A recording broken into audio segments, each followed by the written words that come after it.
Olá, tudo bem? Que sou eu, Ukla.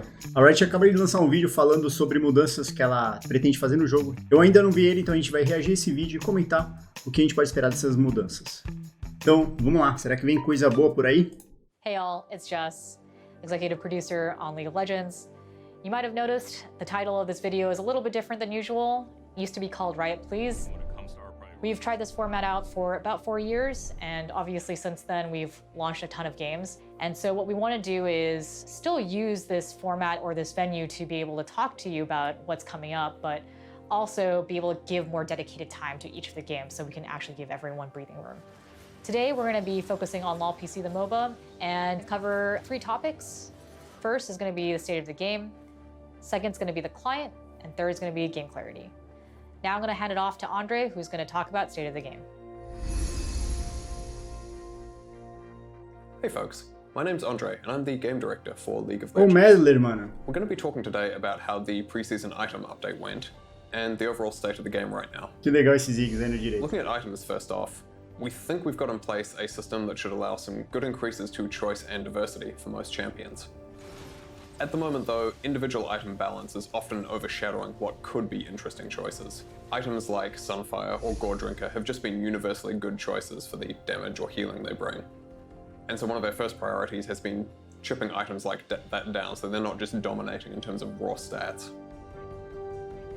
On the other side of things, we've then also got some items that just haven't been delivering. So we've been doing work on things like Chemtech Putrefier, which we've been broadening the feasible users there. In addition to that stuff, we're also looking at adding some new non-mythic items to fill in some gaps. A couple of examples of those are an enchanter item we're trying that's meant to be good against dive or anti-carry heavy teams, or a tank item aimed at countering split pushes, so that even if you're not a split pushing champion yourself or able to just 1v1 a split pushing trend or whatever, there's still a good item to turn to in those situations. Cara, que legal. Isso é excitante, né? One of the things we particularly want to avoid is when champions are hard-bound to a particular mythic. We're defining hard binding as when a champion buys that item in 75% or more of their games. Sunfire is a good example of that, with a lot of tanks buying Sunfire in 80% plus of their games. Post-nerfs, that's down to about 45%, which we think is a lot healthier. Fighters and assassins are also purchasing a pretty wide range of options in most cases. And marksmen are in a fairly reasonable spot, with all 3 of the mythics aimed particularly at them. On the other end of things, enchanters and mages, by contrast, we think need some more work on their mythic items, both in terms of the satisfaction from purchasing them and some of the actual choice architecture as well. Let's talk about a hot topic this year now, the amount of burst damage in League. Our goal with the preseason was to not increase the amount of burst damage in the game. Some of our initial tuning and design with items, however, did result in burst going up. Cara, os caras colocaram tanto item com dano na ativa e dano na passiva que obviamente aumentava o burst. Things like Duskblade, Lichbane, Luden's Echoes, etc. We're still monitoring and talking about burst pretty actively. We think it's probably acceptable, though very much on the high side, but might end up taking a bit more out of the game in the moderate future. And on a related topic to burst damage, we should talk a bit about systemic healing in League, healing that comes from items and runes. We do think healing has an important place in the game.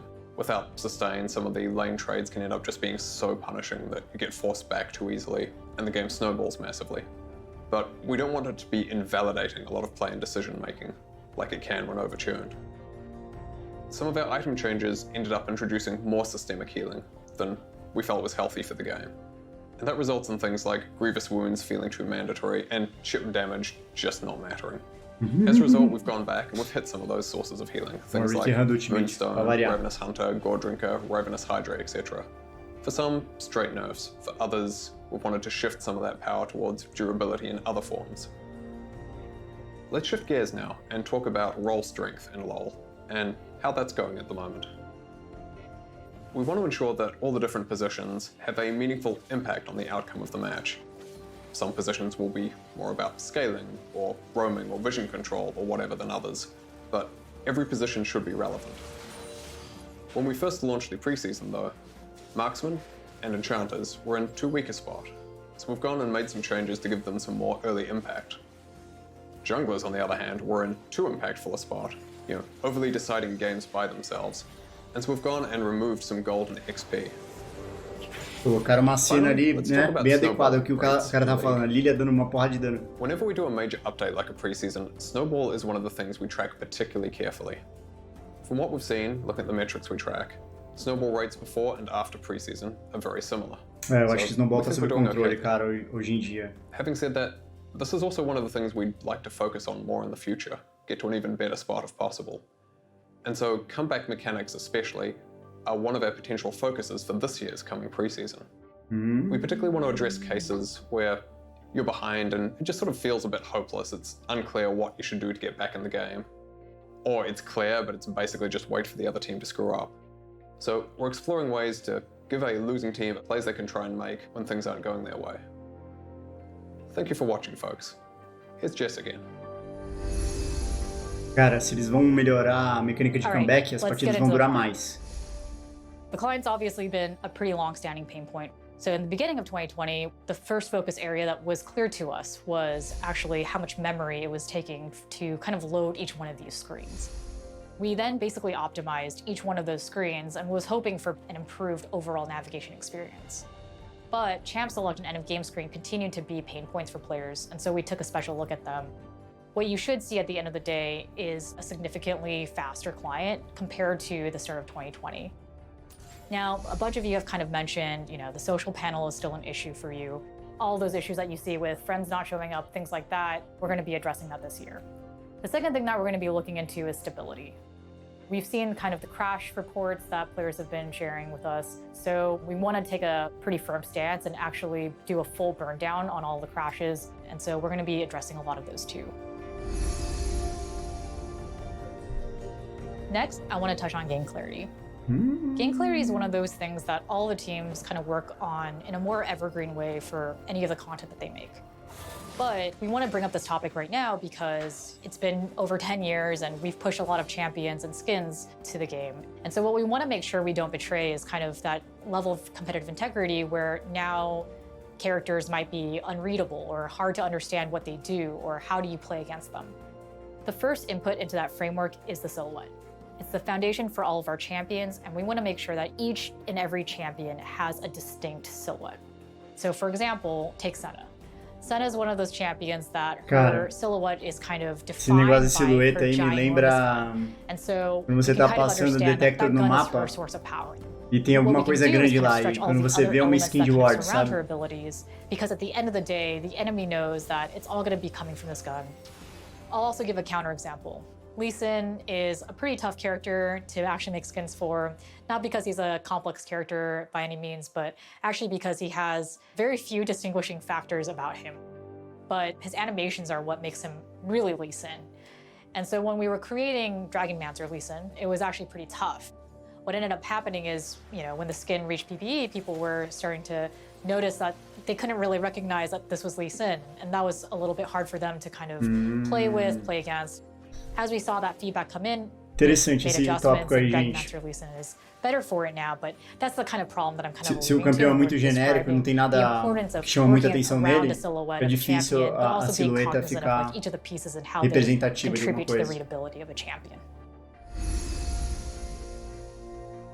Next on the list is a new thematic called Space Groove. Space Groove is this kind of wacky, retro-futuristic thematic that we've been really excited to see come to life. It also includes a new champion that will be joining that skin line. And this is the infamous top lane skirmisher that you may have heard of at season start as well. Lastly, we're going to have One For All actually join in the event. And so for all the One For All lovers who have been asking for this, it's your time to shine. The game mode will be up. And that's it for me. Thanks for watching. Hopefully this kind of provides more context on what we're working on and what we're looking to improve.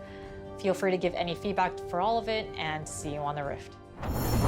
Beleza, vou comentar agora a minha opinião, porque enfim, eu não tinha visto o vídeo ainda e é meio chato ficar pausando, né, cara? Então eu vou comentar rapidamente a minha opinião sobre o que eu acho que eles tocaram aqui. O estado do jogo, vamos começar por aí. League of Legends é um jogo que com a 11ª temporada, eu acho que ele ficou melhor do que estava antes, porque a gente tem muito mais itens, os itens são bem mais interessantes, a itemização está mais interessante. Eu acho que essa mudança na itemização afastou alguns jogadores no começo, porque você fica um tempo sem jogar LoL e quando você volta tá tudo diferente, e aí você fala, mano, nem ferrando que vou aprender tudo de novo, ou deixa pra lá esse jogo. Hoje em dia o LoL tá num ponto em que alguns campeões realmente fazem sempre os mesmos itens míticos, mas na minha experiência, principalmente jogando como suporte, eu sou main sup, a maioria dos suportes consegue fazer uma grande diversidade de itens míticos, sendo que a maioria não faz. A maioria faz sempre os mesmos, mas inclusive não é porque o cara tá fazendo sempre o mesmo item que aquilo é mais forte pra ele. Muitas vezes a pessoa tá jogando Dijana e o cara sempre faz o regenerador de pedra lunar, mas na verdade Solari é melhor, por exemplo, ou Shurene é melhor.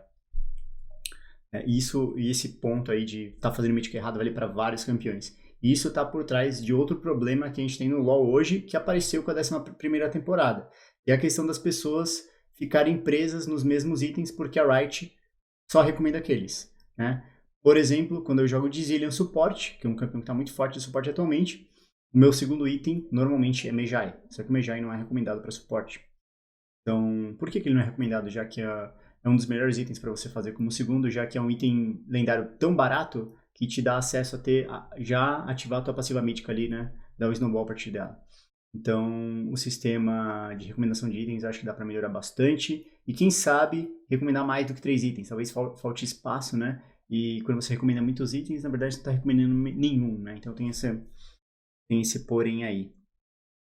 Mas enfim, acho legal a Riot tá direcionando para um caminho onde eles querem que quando você está jogando com o campeão, você tenha mais escolhas e não faça sempre o mesmo item. Em relação ao burst damage, cara, não tem o que falar, mano. Eu acho que quando os caras decidem os itens que eles vão fazer, eles colocam dano nos itens já pra deixar a galera animada em fazer. Ele fala, meu Deus, vou fazer esse item, eu vou matar o cara e vai dar dano pra caramba, né? Acho que um item que ficou bem claro esse hype foi a Draktar, que quando você matava o cara você ficava invisível, né? E fala, moleque, a gente fica invisível agora, né? Então é importante ter esse hype e acho que é um pouco do que tá por trás desse dano que veio mais do que devia e acabou transformando a temporada numa época do LoL onde você tinha bastante burst damage. Em relação à cura, Hemodreno realmente estava idiota, né? Assim, forte demais, cara, principalmente quando você estava jogando com um campeão que tinha outras formas de cura, tipo o próprio Atrox.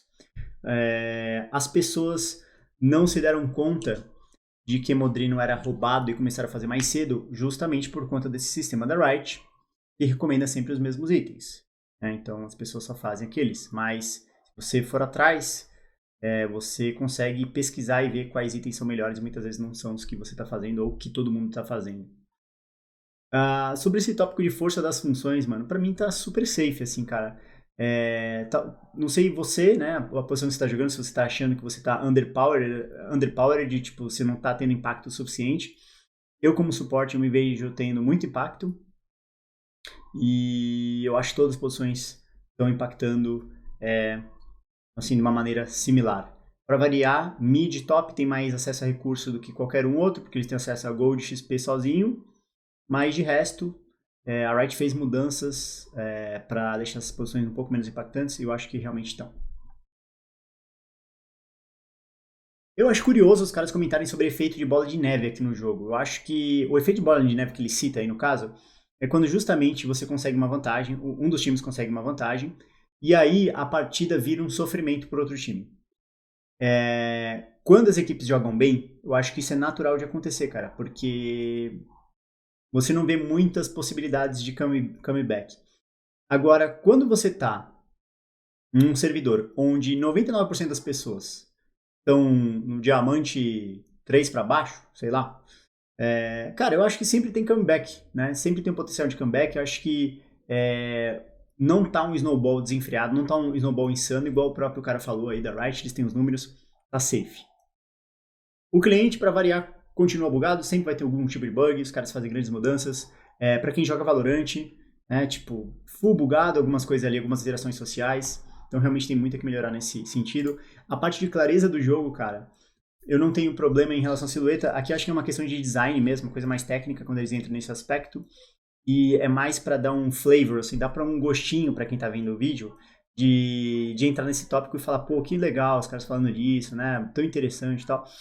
Porque em game mesmo, cara, eu não vejo grandes problemas A não ser quando, por exemplo, você tá com uma detector, passa no mato, e você vai ver lá, pô, tem uma bola lá, que porra é essa bola? Você vai ver uma skin de satélite, né? Ou tem uma silhueta de um bonequinho, você vai ver é um personagemzinho que foi colocado numa ward. Então tem esse problema. No dia de hoje, no dia que eu tô gravando esse vídeo, eu joguei uma partida onde um dos jogadores estava jogando de Riven e na loading screen, a splash art, você jurava, ou não sei se você jurava, mas parecia muito com a Kali, tá? Riven parecendo com a Kali, parece aquele bagulho do Chaves, que era um suco de tamarindo, que na verdade é de uva e tem gosto de não sei o que.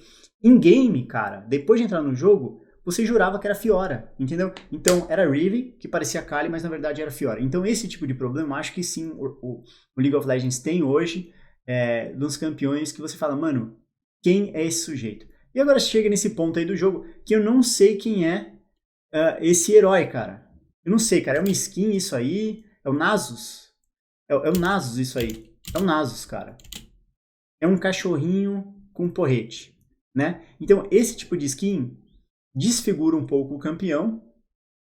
Vendo o cajado e vendo que é um cachorro, a gente presume que é o Nasus, mas poderia ser outro campeão, né? A mesma coisa o Kog'Maw cachorrinho, né? Tem algumas skins que dão uma mudada grande nos personagens. E aqui no final do vídeo eles comentam sobre uma nova campeã que vai se juntar a essa linha, que é de duelistas da top lane, que ela tem ela faz bordados. É isso, o que você achou das mudanças que vem por aí? E o que você acha do estado do LoL atualmente? Você gostou dos novos itens? Das mudanças que entraram na 11ª temporada? Valeu, obrigado por acompanhar até o final, um beijo na sua bunda e tchau!